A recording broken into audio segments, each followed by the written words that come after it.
Dermatology doctor Jaipur, who is specialized in the diagnosis and treatment of a wide range of dermatology condition including government systematic connective tissue disorders, reactive arthritis, immune system disorder like lumps. He underwent rigorous study session to help diagnose and treat various medical needs and govern very early experiences the role of biology and bodies and DCO disease course, systematic connective tissues disorder. मैं 10 सालों से गठिया रोग विशेषज्ञ की तरह कार्य कर रहा हूँ और इतने ही सालों से मैं बीकानेर रेगुलर ओपीडी कर रहा हूँ। बीकानेर मेरा एक सेकंड अध्याय है क्योंकि मैंने ये एमडी मेडिसिन बीकानेर से किया है। इसके लिए जरूरी है कि हम उस पेशेंट की कंप्लेंट प्रॉपर्ली सुने और उसके बाद एक डायग्नोसिस बना के diagnosis clinical history and physical examination and certain test उसके बेसिस पे बनता है, उसी से ही लॉन्ग टर्म ट्रीटमेंट डिसाइड होता है। अब आपने गठिया के बारे में तो बहुत सुना होगा, पर यूजुअली जो हमारे माइंड में आता है गठिया का मतलब जोड़ों का दर्द, लेकिन इसके अलावा भी गठिया के बहुत सारे कारण होते हैं, बहुत तरह की गठिया होती है, लगभग 100 टाइप्स की गठिया होती हैं जो अलग अलग तरीके से अलग अलग प्रोजेक्ट करती है। तो मैनी टाइम्स पेशेंट हमसे आके पूछते हैं सर ये गठिया कैसे हो सकता है, उनको किसी और चीज की प्रॉब्लम है, तो उसकी है ऑटो इम्यून। अब ऑटो सिस्टम अपना एक प्रोटेक्शन के लिए एक बना है जिसको हम डिफेंस मैकेनिज्म बोलते हैं और हमारी सबकी बॉडी में वो होता है और वो उसी को आते हैं कि जॉइंट पेन हो रहा है, नीचे लाइट्स में पेन हो रहा है, तो इसके 3 बड़े कारण होते हैं जो हम मोटा-मोटा उस वक्त ये सोच के करते हैं, या तो किसी कमी की वजह से, डेफिशिएंसी की वजह से, या एज रिलेटेड चेंजेस की वजह से, और इन दोनों के बीच में जो ऑटो इम्यूनिटी या इन्फ्लेमेशन की वजह से कि बॉडी को पहचान नहीं पा रही है, उसी वजह से दिक्कतें होती हैं। तो मैं वन बाय वन आपको ले जाता हूँ कि कैसे कैसे हम पेशेंट्स को कि ये बीमारी इस डॉक्टर से रिलेटेड है। तो आपने रूमेटोलॉजिस्ट किस ने ये नाम सुना हुआ है? गठिया रोग विशेषज्ञ तो बहुत कॉमनली सुनते हैं। रूमेटोलॉजिस्ट एक मेडिसिन की एक ब्रांच है या पीडियाट्रिक्स के ब्रांच है जिसमें हम डायग्नोसिस और ट्रीटमेंट के लिए स्पेशली जिसके लिए कि पेशेंट को स्टिफनेस एंड डिफॉर्मिटी ये चीजें होंगी। ये नंबर्स अभी बहुत कम है राजस्थान इंडिया में, बहुत थाउजेंड्स में से ही रूमेटोलॉजिस्ट, और बीमारी का वो है। अब क्या कारण हो सकते हैं इनके पॉसिबल जो कॉजेज हैं कि क्यों होती है सोसाइटी में इस वक्त बहुत ज्यादा ऑटो इम्यूनिटी इंक्रीज हो रही है, कैंसर के इंसिडेंस इंक्रीज हो रही है, जैसे स्पेशली फीमेल्स में काफी कॉमन है। 20 से 50 साल तक की उम्र में कुछ गठियां जो होती हैं वो फीमेल्स में ही कॉमन है, वो मेल्स में भी होती है पर फीमेल्स में ज्यादा कॉमन है। तो दूसरा जो कारण है वो हमारी डाइट से रिलेटेड है, क्योंकि एक सिंपल बेसिक चीज हमें समझनी है कि कोई भी बीमारी होती है तो उसमें 3 चीजों का रोल होता है। एक तो जैसा एनवायरनमेंट हम कहते हैं जैसा अन्न वैसा मन, तो अन्न का बहुत इंपॉर्टेंट रोल है, लेकिन जैसे जैसे हम अपनी डेवलप कंट्री की तरफ बढ़ रहे हैं, हम अपनी रूट से दूर होते जा रहे हैं, और खान पान में भी बिकॉज ऑफ टाइम की कमी की वजह से हम फास्ट फूड कल्चर बहुत ज्यादा आ गई है हमारी लाइफस्टाइल में। हालांकि अभी यंगस्टर्स में ज्यादा है, अपने एज ग्रुप वालों में उतनी नहीं है, लेकिन फिर भी फास्ट फूड कल्चर जैसे पिज्जा बर्गर, तो आपका ध्यान रखो कि इनमें एडल्ट्रेशन बहुत है, प्रिजर्वेटिव्स बहुत है, क्योंकि हम लोग तो लेकिन हम किस तरह मूव करते जा रहे हैं कि खाने को हम प्रिजर्व करते जा रहे हैं, प्रिजर्व फ्रोजन फूड ले खा रहे हैं, तो उस आंखों में किरकिरापन लगना, बार बार ये एक ग्लैंड होती है पैरोटिड जिसको हम कन्फ्रेट बोलते हैं, वो बार बार सूजन आना। इसके अलावा दांतों का बार बार डेंटिस्ट के पास जाके डेंटल ट्रीटमेंट लेना और दांत खराब हो जाते हैं। हमने 25 से 30 साल वाली फीमेल्स भी देखे जिनके पूरे दांत नहीं है इस बीमारी की वजह से, कहते हैं कि वो समझ नहीं पाते, और कई बार पेशेंट ये एडमिट हो जाते हैं, चारों हाथ तक इनके काम नहीं करते, जिसको हम कहते हैं पैरालिसिस, क्वाड्रिक पैरालिसिस, और वो कैल्शियम की कमी की वजह से होता है, वो वेंटिलेटर पे चले जाते हैं। वो न्यूरोलॉजी में डॉक्टर रावत है, ये भी केसेस बहुत देखते हैं, वो रिट्रोस्पेक्टिवली इन पेशेंट्स को पकड़ते हैं कि ये ऑटोइम्यून डिजीज है। क्योंकि वो वेंटिलेटर पे चले गए और चारों हाथ पैर की कमजोरी करके आए, फिर पता लगा कि ये तो ऑटोइम्यून डिजीज है जब उसकी टेस्टिंग होती है। तो ऐसे बहुत सारी बीमारियां हैं जो इस तरीके से प्रेजेंट कर सकती हैं। ये देखिए उनकी टंग एकदम, लेकिन वही बात, अब हम इस स्टेज में पकड़ेंगे तब कैसे, मतलब उसका कोई रिवर्सिबिलिटी नहीं रहेगी। हमें अर्ली स्टेज पे उसको ट्रीट करना है। स्वेलिंग आ जाती है, देखिए आप बहुत आसपास की क्यों होना है, जब भी दूसरे आते हैं बढ़ जाता है, जैसे अंदर आते हैं वो कम हो जाता है। तो और ये ऐसी बीमारी है, ये सर बालों से लेके किडनी, ब्रेन और लंग्स, किसी भी चीज को इस पर सबसे जोरदार है कि हर आर्थराइटिस को लोग यूरिक एसिड से कोरिलेट करते हैं। जितनी भी अभी मैंने आपको पहले आर्थराइटिस बताई, जो टाइप ऑफ आर्थराइटिस, उसमें सब में यूरिक एसिड का टेस्ट कराइए, और इस गाउट में यूरिक एसिड का टेस्ट नहीं। दैट इज अ पैराडॉक्स, मतलब क्योंकि असली में यूरिक एसिड से रिलेटेड ये बीमारी है। तो हर बीमारी की एक शक्ल होती है, उस शक्ल को पहचानते हैं हम, फिर उसके हिसाब से।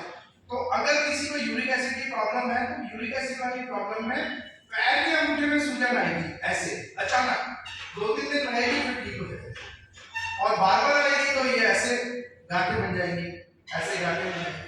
हम सिंपल कई बार इसको एस्पिरेट करके देख लेते हैं, और ऐसे हमें क्रिस्टल्स दिखते हैं माइक्रोस्कोप।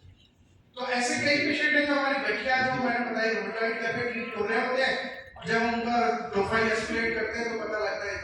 तो ये दोनों बीमारी अलग है, यूरिक एसिड इज डिफरेंट, बाकी बीमारियां बिल्कुल। तो यूरिक एसिड से रिलेटेड गाउट वाली प्रॉब्लम है, बाकी में यूरिक एसिड का कोई रिलेशन नहीं है।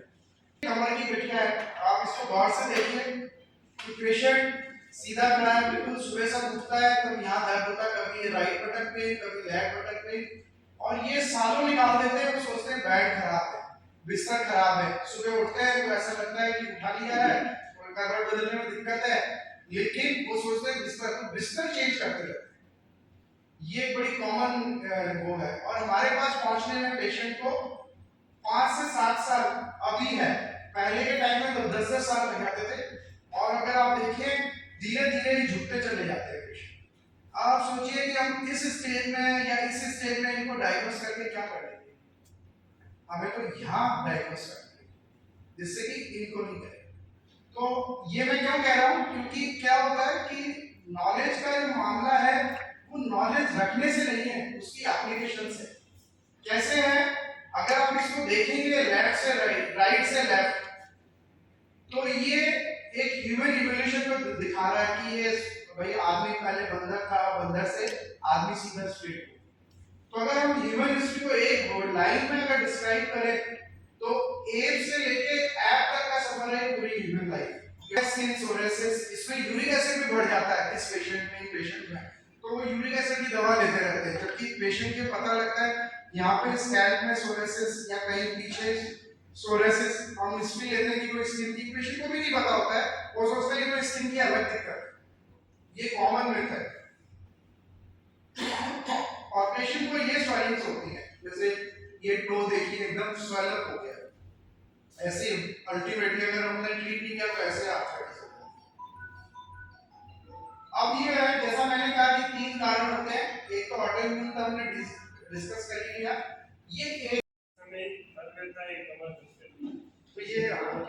तो ये क्यों हो रहा है, यही सोचना है कि अगर ये कोई सोते हुए एकदम आराम मिलना चाहिए था, एकदम कंफर्टेबल रहना चाहिए थे, और अकड़न हो रही है, स्पेशली एसी के बाद होती है, मॉर्निंग में रेस्ट के बाद हो रही है, और ये आधे घंटे से, और इसके साथ साथ अगर कोई रात को बीच में उठना पड़ रहा हो, स्लीप डिस्टर्बेंस, वो सर वो देखना पड़ेगा हमें डिफिशिएंसी के लिए, विटामिन डी, ये चेक करा कि वो बिना बंदे तो ये आरएलएस एक सर लोगों को साइटिका की ज़्यादा प्रॉब्लम रहती है, वो एक है जैसे वो वरिष्ठ डॉक्टर में जो ज़्यादातर में आती है, इसका क्या या सर्टिफिकेट में करते हैं सर। तो आपको अभी बताएंगे अगले उसमें कि शियाटिका जो है वो सर, जैसा कि आपने वो बेड को लेके बताया था कि रोल ओवर चेंज करते हैं हर महीने, ये मेरे साथ होता है, मैं हर महीने 2 महीने चेंज करता हूँ। फाइनली कोई डॉक्टर से मैंने कहा, ये क्या चक्कर है, बोले आप बेड चेंज, ये जो जो कर रहे हो ना इसको रिवर्स कर दिया करो। अच्छा। रिवर्स करो तो ये प्रॉब्लम तो 10 दिन तक तो सही रहती है, और ये सुबह उठने के 10 से 15 मिनट तक बहुत जबरदस्त पेन होता है जिस करवट पर सो गए। नॉर्मली सीधे लेटता हो तो यहाँ दर्द होता है, अगर साइड लेफ्ट साइड हो तो लेफ्ट का दर्द होता है। क्या ये इस कैटेगरी में आता है? सर मतलब इसमें यही है कि तो इसको let it confirm by doing appropriate test. आपके टेस्ट होने चाहिए, अगर टेस्ट में आ रहा है तो ट्रीटमेंट देना है, नहीं आ रहा है तो वेट करना है। और रेगुलर कुछ हो सकता है, मसल आपकी फटीग हो रही है, मुझसे भी हो सकता है, तो हमें कारण ढूंढना है, कारण ढूंढना है। फिर आगे का रास्ता थोड़ा इजी हो जाता है हमारे लिए जब जाते रहते हैं। तो अगर हमको थोड़ा आइडिया रहे कि क्या बीमारी न्यूरोलॉजी की, क्या ऑर्थोपेडिक्स की, क्या रूमेटोलॉजी की, तो I think we can have a early diagnosis.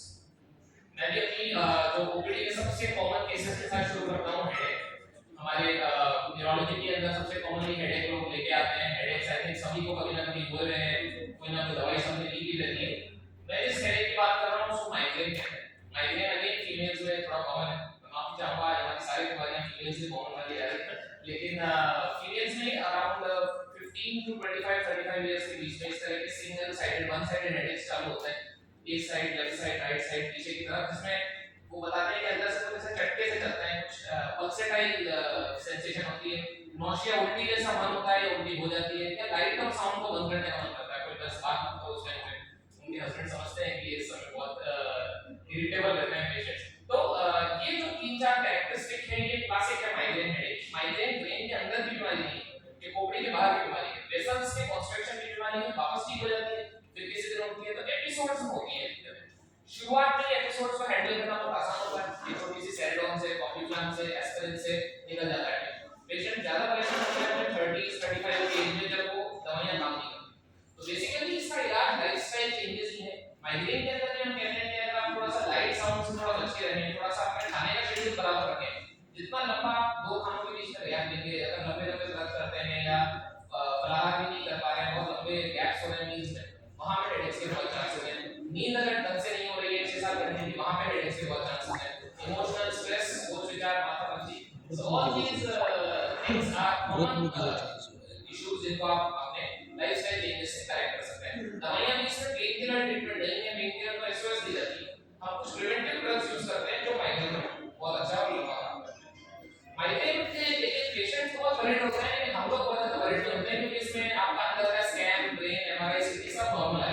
हम कब वरीड होते हैं जब कोई एल्डरली पेशेंट हमारे पास हेडेक लेके आता है। So what are the red flags in headache? वो कौन से सरदर्द हैं जिसमें तुरंत डॉक्टर को दिखाना और एमआरआई सीटी कराना जरूरी है। अगर किसी को 55-60 के बाद पहली बार लाइफ में हेडेक होता है, सो एल्डरली पेशेंट अगर सबसे पहला हेडेक हमारे पास लेके आते हैं, वो हेडेक जो है वो ब्रेन के अंदर से हो सकता है, वहां सीटी एमआरआई की बहुत जरूरत है। अगर हेडेक कफिंग के साथ हो रहा है, खांसी के साथ सरदर्द हो, या जब आप सरदर्द के समय ऐसा लग रहा है कि जबान थोड़ी लड़खड़ा रही है पेशेंट की, एकदम क्लियर वर्ड नहीं आ रहे, वो ब्रेन के स्ट्रोक से रिलेटेड हेडेक्स हो सकते हैं। हेडेक्स के साथ अगर मल्टीपल वॉमिट्स हो रही है, बहुत ज्यादा प्रोजेक्टाइल दूर तक वॉमिट जा रही है, ये ब्रेन से रिलेटेड हेडेक हो सकता है। और हेडेक विद अल्टर्ड टॉक्स, कोई रेगुलर बातें कर रही माता जी सरदर्द के समय पे, तो ये सारे हेडेक्स रेड फ्लैग्स हैं। यहां पे हमको एमआरआई सीटी से नहीं छूटना है और तुरंत अंदर की जो बीमारी है उसको हमको निकालना पड़ सकता है। These are the 6 red flags: elderly headaches, headaches with vision problems, headaches with coughing, headaches with speech swelling, and headaches with altered behaviour या अल्टर्ड टॉक्स। हेडेक से आगे बढ़ते हैं हम। ये भी एक बहुत कॉमन प्रॉब्लम है, चक्कर। तो ये चक्कर का क्या चक्कर है मैं आपको समझाता हूं। There are two English words, ये अंग्रेजी के दो शब्द हैं, डिजीनेस और वर्टाइगो। हिंदी में हम लोग हर चीज को चक्कर ही कहते हैं। हम लोग पहला सवाल चक्कर के पेशेंट से पूछते हैं कि आपको अपना बैलेंस जाता हुआ लगता है चक्कर में, या आपको पूरा कमरा घूमता हुआ लगता है? अगर स्पिनिंग ऑफ सराउंडिंग्स है, पूरा कमरा घूमते हुए लग रहा है, उसको हम लोग कहते हैं वर्टाइगो, जो दूसरे नंबर पे लिखा है। और वर्टाइगो का सबसे कॉमन कारण है काम। सो काम के पानी का जो बैलेंस है, उसमें जो छोटे छोटे पार्टिकल्स हैं, जब वो बैलेंस में नहीं रहते हैं तो पूरा कमरा घूमता है आपके सामने। पेशेंट्स, एल्डरली पेशेंट्स इसमें ज्यादा इन्वॉल्व होते हैं। वो कहते हैं कि मैं जैसे पेन न्यूरोलॉजी दर्द को लेकर कहां जाए, राहुल सर के पास जाएं कि ऑर्थोपेडिशियन के पास जाएं कि न्यूरोलॉजिस्ट के पास जाएं। तो बेसिकली हम देख कहते हैं कि बहुत ही अगर पेन लोकलाइज्ड है, कंधे का दर्द है, घुटने का दर्द है, कोहनी का दर्द है, तो localised pain generally joint related होता है, वहां पे न्यूरोलॉजिकल रोल बहुत ज्यादा नहीं है। अगर पेन रेडिएटिंग है, गर्दन से साफ पूरा हाथ में आ रहा है, कमर से पूरा नीचे पैरों में जा रहा है, अगर पेन ट्रैवल कर रहा है तो वो neurological pain. So nerve pain हमेशा रेडिएटिंग होता है, एक जगह से दूसरी जगह जाना, ये हाथों में पूरा तक आ रहा है। सो ये पेन न्यूरोलॉजिकल होते हैं जो कंप्रेशन की वजह से हो सकते हैं, कहीं ना कहीं नस दब रही है। वो सबसे कॉमन कारण है, या तो गर्दन में नस दबती है या कमर में दबती है। तो सर्वाइकल रेडिकुलोपैथी में गर्दन का दर्द हाथों में आता है, लंबर रेडिकुलोपैथी में कमर का दर्द पैरों में आता है। इन पेन्स के अंदर क्लासिकली पेशेंट्स बहुत ज्यादा बताते हैं कि भाई हम जैसे थोड़ा दूर चलते हैं फिर हमको बैठना पड़ जाता है थोड़ा सा, फिर उठते हैं और फिर थोड़ा देर चल लेते हैं, या अचानक से जैसे झुकते हैं और कुछ सामान उठाने की कोशिश करते हैं तो जबरदस्त पेन हमको होता है। इस तरह के पेन जो है वो सियाटिका जिसको आप लोग कहते हैं वो लंबर रेडिकुलोपैथी होती है। और ये वाला डायग्राम जो आप देख रहे हैं फ्रोजन शोल्डर है। तो हमारे पास फ्रोजन शोल्डर के पेशेंट्स तो आते हैं, लेकिन हम ये बताना चाह रहे हैं कि न्यूरो की बीमारियों में जॉइंट कभी रेस्ट्रिक्ट नहीं होता। हमारे जॉइंट के मूवमेंट्स हमेशा मेंटेन रहेंगे, एक्टिव भी और पैसिव भी। अगर कहीं ना कहीं जॉइंट रेस्ट्रिक्ट हो रहा है, मुड़ नहीं पा रहा है, पूरा सही नहीं हो पा रहा है, तब तो जॉइंट इशू है एंड आई थिंक आपको कंसर्न डॉक्टर्स को हमारे पेन्स बहुत ज्यादा अलग-अलग वैरायटीज के हो सकते हैं। जैसे न्यूरोपैथी भी एक तरह का पेन है। न्यूरोपैथी में क्या बताता है मरीज की हमारे को हाथों की तलियों में या पैर की पकलियों में, हथेलियों में जलन सी लगती है। So various kind of sensations, burning, जलन, टिंगलिंग, झंझनी, ऐसा लगता है चींटियां काट रही हैं। सो ये सारे सेंसेशंस जो पैरों में होते हैं इनको हम लोग न्यूरोपैथी कहते हैं। और अगर आप ऐसे सबसे पहला कारण पूछें कि साहब न्यूरोपैथी के लिए पहली जांच क्या कराएंगे? Blood sugar. Diabetes is the most common cause of neuropathy. Neuropathy जब शुगर 15 साल पुरानी आपकी हो जाती है तो धीरे-धीरे पैरों के अंदर उसकी कमजोरी आने लगती है। हम लोग जनरली देखते हैं कि अगर चक्कर में सब कमरा घूमने का लगता है तो आपको ईयर के डॉक्टर्स को दिखाना चाहिए। कान के पानी की वजह से ज़्यादा होता है। और चक्कर में अगर बैलेंस जाने लग जाए जिसमें आपको लगता है कि कुछ पकड़ना पड़ेगा या मैं गिर नहीं जाऊँ, वहाँ पे डिजीनेस नाम की बीमारी कहते हैं। वहाँ पे आपको पल्स, बीपी और शुगर चेक करके और फिर न्यूरोलॉजिस्ट के पास जाना चाहिए। वहाँ पे हमको सर्वाइकल के कारण कई बार मिल जाता है, कई बार माइग्रेन में डिजीनेस आ जाती है, कई बार ब्रेन की कुछ बीमारियों के अंदर डिजीनेस आती है। तो एज के हिसाब से और कितना लंबा सिम्टम चल रहा है वहाँ से हम लोग इसका कारण पकड़ने की ट्राई करते हैं और काफ़ी हद तक पेशेंट्स को रिलीफ लकवे को रोकने के लिए जैसे के जो बच्चे हैं उसको रोकने के लिए मुझे ऐसा लगता है कि लकवे में जो पहला विजिट है पेशेंट का वो हमारे मतलब हॉस्पिटल्स में एक इंजेक्शन आया हुआ है जो आप ले सकते हो, और 4.5 घंटे के अंदर एक बार हॉस्पिटल आ जाए पेशेंट, वो इंजेक्शन लग जाए, उसके बाद फिर आप कह सकते हैं कि अब आप उल्टाटी जा सकते हैं। क्योंकि एक बार आपका क्लॉट गल गया उसके बाद फिर आप अपने बिलीव्स के ऊपर जाएं तो कोई दिक्कत नहीं है। लेकिन शुरुआत का इलाज लकवे में बहुत ज़्यादा है। पुरानी हो जाती है तो नसें कमजोर पड़ने लग जाती है, वहाँ पे कई बार नसों में दर्द होना, पैरों में झंझनी होना, ये सब चालू हो जाता है। पहला काम तो है शुगर कंट्रोल करें। उसके अलावा कई बार ये झंझनी के लिए दवाइयाँ भी अवेलेबल है। B12 की जांच करानी बहुत जरूरी है, विटामिन B12 की कमी से ये कई बार हो जाता है। और पैरों में जो रात को पेन होता है उसके लिए जो दवाइयाँ अवेलेबल है आयरन की और B12 की, उनसे काफ़ी हद तक पेशेंट को फायदा होता है।